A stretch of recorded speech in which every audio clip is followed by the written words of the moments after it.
아멘. 할렐루야. 며칠 전에 버클리 신학대학원의 교수로 계시는 박상일 교수님이 쓰신 칼럼을 제가 보았습니다. 칼럼의 제목이 팬데믹 이후의 교회라는 그런 제목의 칼럼이었어요. 그 칼럼 보니까 미국에 있는 미국 교회와 또 이민교회, 한인교회의 양적인 그거를 측정하는 기준과 스트럭처가 팬데믹 이후에 바뀌었다는 거예요. 미국에서 250명 이상만 모여도 큰 교회로 분리한다고 했어요. 근데 팬데믹 이후에는 100명 이상만 돼도, 어린이 포함이에요, 자녀들 포함해서 100명 이상만 돼도 큰 교회로 분리하고, 20명 이상만 돼도 명맥을 유지하는 교회, 50명 이상 모여도 건강한 교회, 그렇게 교회를 분리하는 양적인 그런 기준과 스트럭처가 바뀌었다는 거예요. 그리고 특별히 팬데믹 이후에는 교회가 전도가 어려워졌어요. 전도가 안 된다는 거예요. 사회적인 신뢰도가 떨어져서 그리스도인들이, 그래서 전도에도 이것이 큰 타격을 받아서 전도가 그렇게 안 된다는 거예요.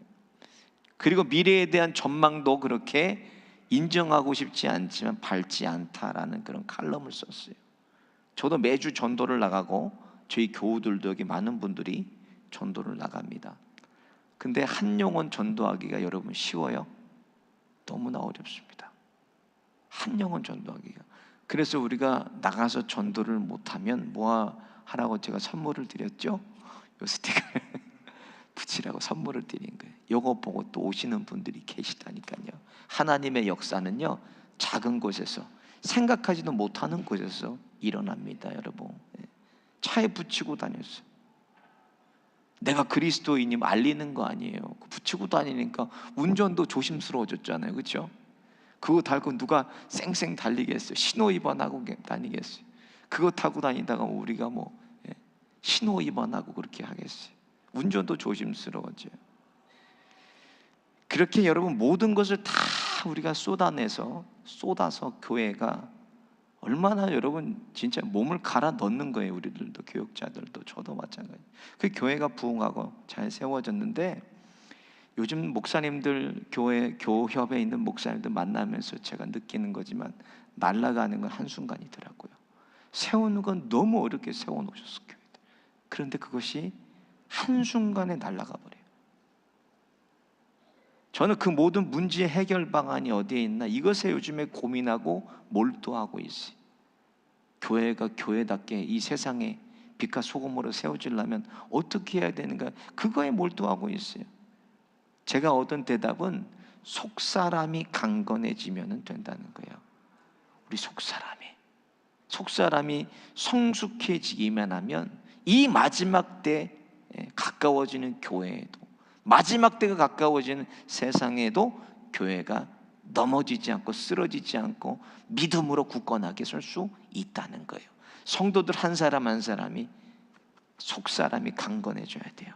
오늘 본문은 초대교회 어떻게 그리스도인들로 불러지게 됐는지에 대해서 기록이 되어 있습니다. 19절에 보니까요, 돌에 맞아서 순교한 스데반 집사로 인해서 전도자들이 다 사방으로 흩어졌어요. 그래서 복음 전에서 유대인들에게만 복음을 전했다고 기록이 되어 있어요. 그렇죠? 그런데 일부 사람들이 안티오게라 헬라 문화권 이방에 가서 복음을 전하기 시작하는데, 이방에서도 예수를 믿는다는 거, 사람들이. 그래서 22절에 안티옥에 바나바라는 사도를 보내요. 교회를 세우기 위해서. 그리고 1년간 안티옥에서 하나님의 말씀을 가르치니까 어떤 일이 일어나게 되나 26절에 보면 이렇게 기록이 되어 있어요. 같이 보겠습니다. 시작. 만남에 안티옥에 데리고 와서 둘이 교회에 1년간 모여 있어 큰 무리를 가르쳤고, 제자들이 안티옥에서 비로소 그리스도인이라 일컬음을 받게 되었다. 이때부터 세상 사람들이 예수 믿는 사람들을요, 그리스도인이라고 부르기 시작했어요. 이거는 무슨 뜻인가? 예수님께 속한 사람이란 뜻이에요. 그리스도인은. 그런데 이것이 하루아침에 이렇게 된 것이 아니라 예수님께서 사도행전 1장 8절에 뭐라고 그랬어요? 오직 성령이 너에게 임하시면 너희가 권능받고 예루살렘과 온 유대와 사마리아 땅끝까지 이르러서 내 증인이 되리라고 말씀을 하셨어요. 그리고 나서 제자들이 바로 사방으로 흩어진 것이 아니에요. 예루살렘 공동체 안에만 모여 있었다는 거예요, 성도들이. 왜 그렇게 예루살렘 공동체 안에만 전도자들이, 사도들이 머물러 있었는가? 왜 그랬어요, 여러분? 선민사상 때문에 그래요. 유대인들은 아직도 그 선민사상을 가지고 하나님이 자기 민족만 선택했다는 거예요. 그러니까 복음을 들었어도 그 복음을 어디에다가 먼저 유대인에게만 전했다고 오늘 보면 19절에 기록되어 있는 거예요. 선민사상 때문에 그래요. 선민사상. 하나님이 우리만 사랑하시고 하나님이 우리만 택했다는 게 선민사상이에요. 근데 복음을 이스라엘만 전한 것이 아니라 복음은 어디를 위해? 열방을 위한 겁니다. 모든 민족을 향한 게 복음이에요. 이스라엘만 위한 게 아닙니다. 그런 생각을 가지고 있으니까 예수님이 땅끝까지 가라 그랬는데도 예루살렘 공동체 안에만 머물러 있었다는 거예요. 근데 오늘 본문을 시작으로 복음이 유대 공동체 안에서 헬라 문화권까지 점점 확장되어지게 됩니다. 오늘 시리아가 어디예요? 시리아가 안티옥이에요. 오늘 시리아 지방이 안티옥 지방이에요. 거기서부터 그리스도인이라 이방에서부터 불려지기 시작했습니다. 막혔던 유대와 사마리아의 장벽을 다 넘어서서 복음이 오늘 본문을 시작으로 세상으로 이제는 뻗어나가기 시작합니다. 지금까지 가장 큰 복음을 가로막고 있었던 게 뭐냐는 거예요. 지금까지 복음을 가로막고 있었던 것은 유대인들의 특권의식을 때문에, 선민사상 때문에 그래요. 특권의식. 19절 한번 보겠습니다. 시작. 그때 스데반의 일로 일어난 환란으로 말미암아 흩어진 자들이 베니게와 구브로와 안티오게까지 이르러 유대인에게만 말씀을 전해. 유대인에게만 복음을 전했다는 거예요. 전도자들이 흩어져서 유대인들에게만 복음을 전했는데 오늘 본문 바로 앞장에 보면 이게 잘 안 된다는 거예요. 하나님이 베드로를 부르셔서 이달리아 백부장에게 복음을 전하게 하세요. 사도행전 10장에 보면 하늘에서 부정한 것들이 떨어져서 하나님이 베드로에게 그걸 먹으라 그러죠. 베드로가 부정한 거 제가 어떻게 먹습니까? 내가 부정하게 아니라 내가 깨끗한 것이니 먹으라고 3번이나 하나님이 그 환상을 베드로에게 보여주시니까 베드로가 순종해서 이달리아 백부장에게 복음을 전합니다. 근데 어떤 일이 일어나게 되나? 사도행전 10장 44절 45절 보겠습니다. 시작. 베드로가 이 말을 할 때 성령의 말씀을 듣는 모든 사람에게 내려오시니 베드로와 함께 온 할례 받은 신자들이 이방인들에게도 성령 부어 주심으로 말미암아 놀라니 그랬어요. 이방인들에게도 성령이 우리와 같이 동일하게 임하였다는 거예요. 그걸 보고 놀랬다는 거예요. 유대인에게만 복음을 주신 줄 알고 유대인에게만 성령을 주시는 줄 알았는데 이방인들에게도 성령 부어 주심을 보고 그들이 놀랐는데도 오늘 본문에 보니까 유대인들에게만 여전히 복음을 전하고 있었어요. 바뀌질 않아요. 어린이나 유대인이나 청소년이나 장년이나 노년이나 이 복음은 모든 대상에게 열려 있는 거예요. 모든 대상에게. 마찬가지로 누군가가 우리에게 복음을 전해줬기 때문에 우리도 지금 여기에 나와 있는 거예요. 전해준 사람이 있잖아, 우리에게 복음은. 그렇죠, 여러분. 복음 전하라는 명령은 예수 믿는 모든 사람들에게 주신 유언이에요. 목사에게, 전도자들에게만 준 게 아닙니다. 모든 그리스도인들에게 복음 전하라고 예수님께서 유언으로 남겨주셨어요. 근데 이 복음이 세상에서 막히는 이유가 뭐냐는 거예요. 전해지지 않는 이유가 뭐냐는 거예요. 미국 내 유명한 청소년 선교단체인 Day to Share 그리스 스티어 목사님의 리서치를 제가 찾아보니까 7가지 때문에 복음이 미국에서 막힌다는 거예요. 첫 번째, 교회가 복음의 시급성을 잃어버렸다는 거예요. 무슨 말인가? 그리스도인들이요, 지옥에 대한 급박성을 가지지 않고 예수를 믿는다는 거예요. 지옥에 대해서 이건 남의 일이라는 거예요. 불보듯, 저기 강 건너 불보듯 한다는 거예요. 지옥이라는 것은. 두 번째로, 교회 리더십이 세상의 본이 되지 않는다고 했어요. 교회 리더들이 말씀과 삶이 따로 논다는 거예요. 다른 삶을 산다는 거예요. 말씀대로 리더들이 살지를 않는다는 거예요. 교회 리더들이 직분자들 아닙니까? 세 번째로 영혼 구원에 대한 중보 기도를 교회가 하지를 않는다는 거예요. 영혼의 구원에 대해서. 네 번째로 가끔 전도 훈련을 한다. 이렇게 보니까 성도들을 전도를 권유하지를 않고 전도를 훈련시키지 않는다는 거예요, 미국 교회들이. 다섯 번째로 복음이 확실하게 증거되지 않는다는 거예요. 이게 무슨 말이에요? 교회가 복음은 전하지 않고 교인들에게 듣기 좋은 얘기만 하는데 어떻게 하면 복 받는지, 어떻게 보면 성공하는지, 어떻게 하면 이 땅에서 잘 사는지 여기에만 포커스를 맞추고 있다는 거예요. 복음을 전하지 않는 교회. 여섯 번째로 교인들이 이웃이 누군지를 모른다는 거예요. 우리의 이웃이 누구인지를. 자신의 삶이 워낙 바쁘다 보니까 이웃에게 눈 돌리고 관심을 가질 시간들이 없다는 거예요. 마지막으로 복음은 스토리텔링이 아니라 삶이다, 그렇게 했어요. 복음은 이야기가 아니에요. 우리 삶 속에서 우리가 어떻게 살아가는가, 그것이 복음이라는 거예요. 결국 복음이 세상에서 막히는 이유는 유대인의 특권의식, 선민사상 때문에 막혔던 것처럼 우리가 들은 말씀이나 살아가는 방식이 복음과는 완전히 다르기 때문에 세상에서 먹히지를 않는다는 거예요, 여러분. 이것 때문에 그 복음의 힘을 잃어버리는 거 아닙니까? 입으로만 예수 예수하고 삶 속에서는 예수가 없으니까 아무 복음의 능력도 나타나지 않는 거예요, 여러분. 오늘 본문의 안티옥 교회는요, 입술이 아니라 삶으로 그렇게 사는 교회예요. 사도행전 13장 2절 3절을 보세요. 안티옥 교회가 어떤 교회였는가? 시작. 주를 섬겨 금식할 때 성령이 이르시되 내가 불러 시키는 일을 위하여 바나바와 사울을 따로 세우라 하시니 이에 금식하며 기도하고 두 사람에게 안수하여 보내니라. 최초의 선교사를 보낸 교회, 세운 교회가 어디예요? 안티옥 교회라는 거예요. 이방의 교회에서 선교사를 가장 먼저 파송하게 됐어요. 근데 이게 무슨 말이니까, 이 교회의 주인이 누구예요? 예수 그리스도가 주인이었다는 거예요, 이 교회는. 그리고 성령의 음성을 듣는 영이 사른 교회가 안티옥 교회였고, 기도하는 교회가, 금식하고 기도하는 교회가 안티옥 교회였다는 말씀이에요. 그래서 그리스도인이라는 건요, 당신은 예수님께 속한 사람들이라고 불린 거예요. 예수님의 사람입니다. 여러분, 저와 여러분의 삶은 어떻습니까? 세상 속에서, 직장 속에서, 학교에서 우리가 만나는 사람들에게 나는 그리스도인이야, 실로암 교회 다녀, 한번 가볼래? 너무나 좋아. 여러분 그렇게 말씀하고 계십니까? 여기 계신 분들은 다 그런 분들인 것 같아요. 다 이렇게 전도하고 그잖아요.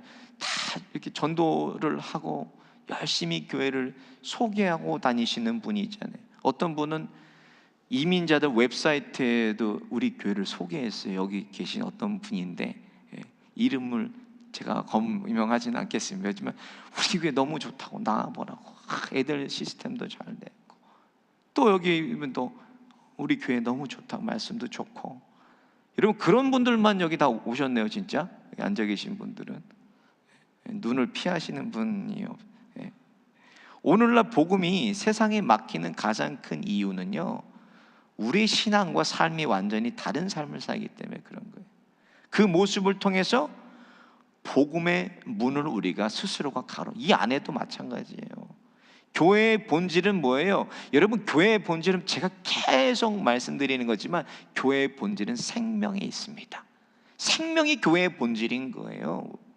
마찬가지로 그리스도인들의 본질이 생명이 있기 때문에 살아있는 것은 삶 속에서 증거가 반드시 나타나게 된다는 거예요.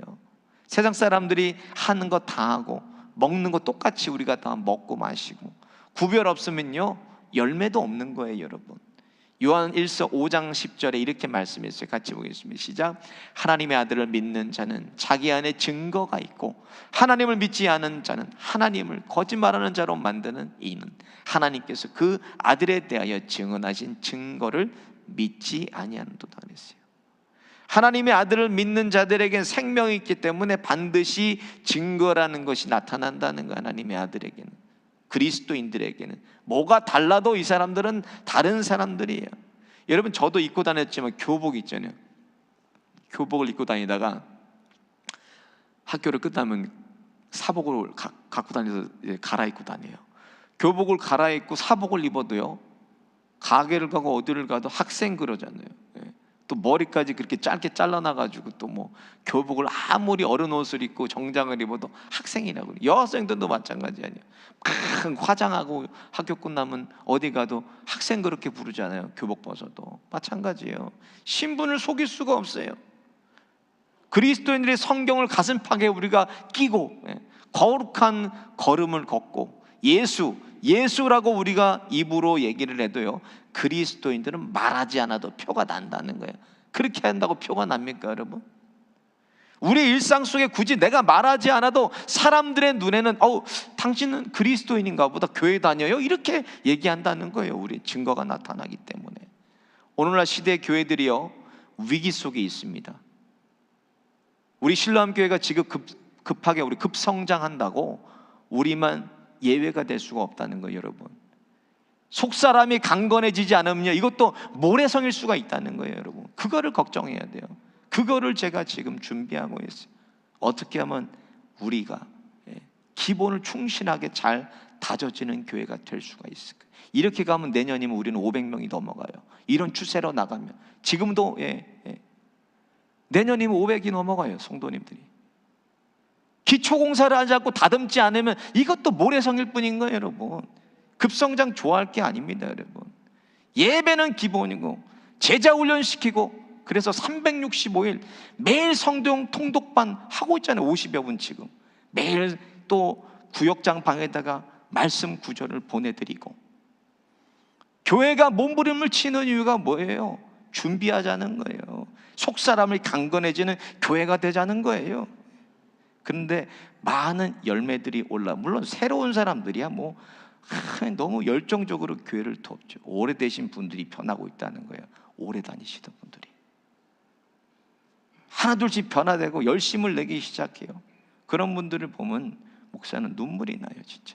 오래되신 분들 있잖아요. 우리 박정숙 권사님 얼마나 청소까지 토요일 와서 하시고, 이현숙 집사님 와서 새벽 기도도 다시 쌓으시면서 너무 은혜를 받는다고 교회 다니면서.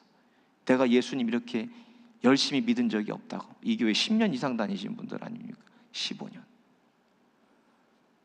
제자훈련 받는 많은 교회들도 있지만 목사님들이 부러워해. 우리 교회가 제자훈련 잘하는 교회로 소문이 났대요.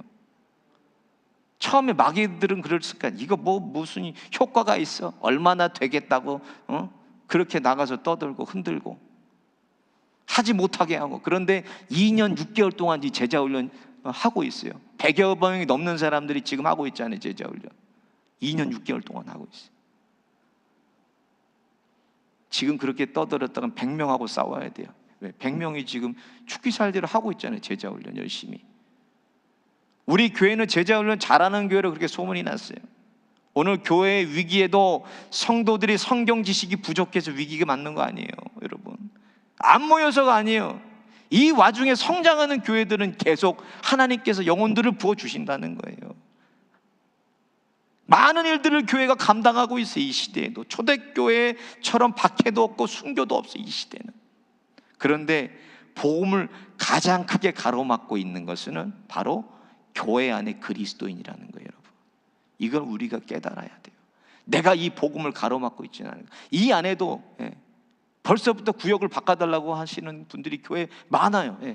그래갖고 다 빠져가 버리면 목사만 원망하잖아요. 목사님 때문에 저렇게 됐다고. 왜 저를 원망해요? 구역장 강사분들을, 자신들을 돌아봐야 될 거 아닙니까?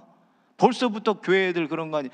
다 나오겠다, 내년 되는 이 구역에서 나오게 해달라고 목사님. 그렇게 해서 옮겨드리면 또 저한테 와서 정대근 집사님 그러지 마세요, 저한테. 거기 벌써 구역에서 조짐이 있어요, 조짐이. 나오셔서 기도하려고 그래서. 저한테 원망하죠, 목사님 때문에 그랬다. 보세요, 여러분. 강사 구역장님들 교회 잘 섬겨야 돼요. 지도자들이, 리더들이요. 그리스도인 답지 못하니까 거기서 못 견디고 사람들이 나오겠다는 거예요. 복음을 가로막고 있는 것은 그리스도인이에요, 여러분. 인도의 마하트마 간디가 100년 전에도 성경을 여러 번 통독했어요. 그리고 예수님을 간디가 인정하고 존경하고 사랑했어요. 근데 아주 뼈 때리는 말을 간디가 했어요. 뭐라고 얘기해? 나는 예수를 사랑한다. 그러나 기독교인들이 싫다. 왜냐하면 그들은 예수를 닮지 않았기 때문이다. 이렇게 얘기했어요. 100년 전의 간디 시대나 오늘을 살고 있는 우리들이나 세상 속에서 복음을 가로막고 있는 무신론자나 안티크리스찬들이 아니라는 거예요. 우리들이 복음을 가로막고 그리스도인들이 복음을 세상 속에서 가로막는다는 거예요. 우리 때문에 예수를 알지만 사람들이 믿지 않는 것입니다. 왜? 우리가 예수님을 닮지 않았기 때문이에요. 마태복음 7장에 이렇게 말씀하셨어요. 21절부터 한번 같이 보겠습니다. 시작. 나더러 주여 주 하는 자마다 다 천국에 들어갈 것이 아니요 다만 하늘에 계신 내 아버지의 뜻대로 행하는 자라야 들어가리라. 그날에 많은 사람이 나더러 이르되 주여 주여 우리가 주의 이름으로 선지자 노릇하며 주의 이름으로 귀신을 쫓아내며 주의 이름으로 많은 권능을 행하지 아니하였나이까 하리니 그때 내가 그들에게 밝히 말하되 내가 너희를 도무지 알지 못하니 불법을 행하는 자들아 내게서 떠나가라. 예수님이 언급한 사람들이 누구냐는 거예요. 오늘날 저 아닙니까? 목사예요. 교회의 기둥 같은 리더들 아닙니까? 직분자들 아니에요? 근데 예수님 뭐라고? 내가 너를 도무지 알지 못하니 불법을 행하는 자들아 내게서 떠나가라 그러신다는 거예요. 누구나 다 마지막 때 주님 앞에 설 거라는 거예요. 내가 예수님 앞에 섰을 때, 하나님의 심판대 앞에 섰을 때 하나님이 나를 아시냐는 거예요. 나를 인정하시냐는 거예요. 오늘날 많은 사람들이 자신은 구원받았다고 착각을 하고 살아가고 있습니다. 다른 사람들 얘기할 게 아니라 우리들 얘기예요, 여러분. 저와 여러분 언젠가 다 하나님 앞에 그날이 와서 서게 될 거예요. 뿐만 아니라 이 세상의 모든 믿는 사람들이 다 하나님 앞에 서게 됩니다. 복음과 삶은 별개의 문제가 아니라 필연적인 거예요. 삶과 복음은 무슨 말만 하면 내가 30년을 40년을 50년을 예수 믿었는데 내가 목사의 집안인데 저 아닙니까? 저 내가 목사의 아들인데 장로고 권사고 믿음의 3대 가문, 우리가 3대 가문이네.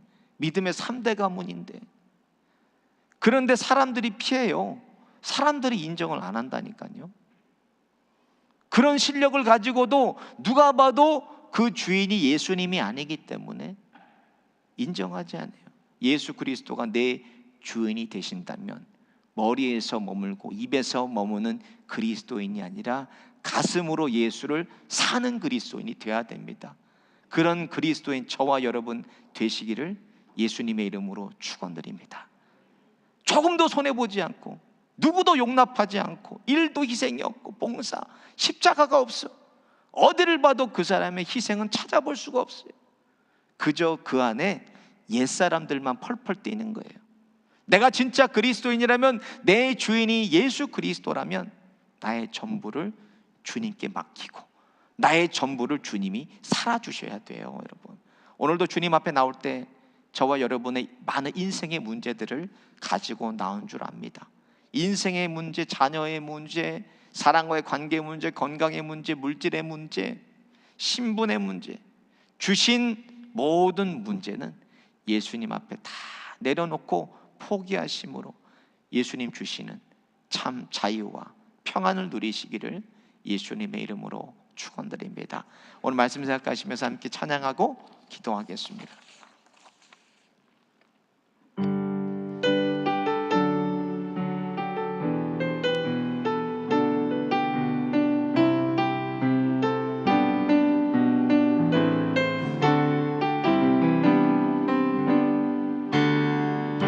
세상이 당신을 모른다 하여도 주님은 그 일을 마음에 새겼네. 세상이 주인을 모른다 하기에 오늘도 그 일을 열방에 새기리.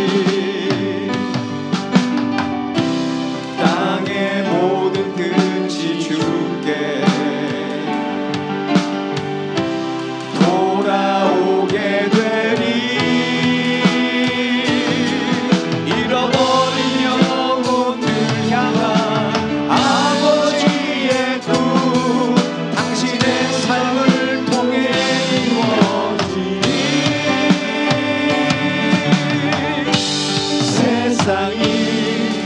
당신을 모른다 하여도 주님은 그 이름 마음에 새겼네. 세상이 주 이름 모른다 하기에 오늘도 그 이름 열방에 새기리. 땅의 모든 끝이 주께 돌아오게 되리. 잃어버린 영혼을 향한 아버지의 뜻 당신의 삶을 통해 이루어지리. 세상이 당신을 모른다 하여도 주님은 그 이름 마음에 새겼네. 세상이 주님 모른다 하기에 오늘도 그 이름 열방에 새기리. 물이 바다 덮음같이 여호와의 영광을 인정하는 것이 온 세상 가득하리라. 물이 바다 덮음같이 물이 바다 덮음같이 물이 바다 덮음같이 보리라 그날에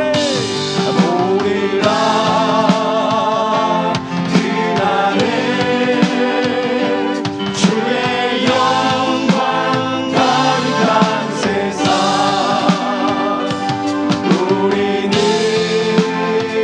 듣게 되니 온 세상 가득한 승리의 함성.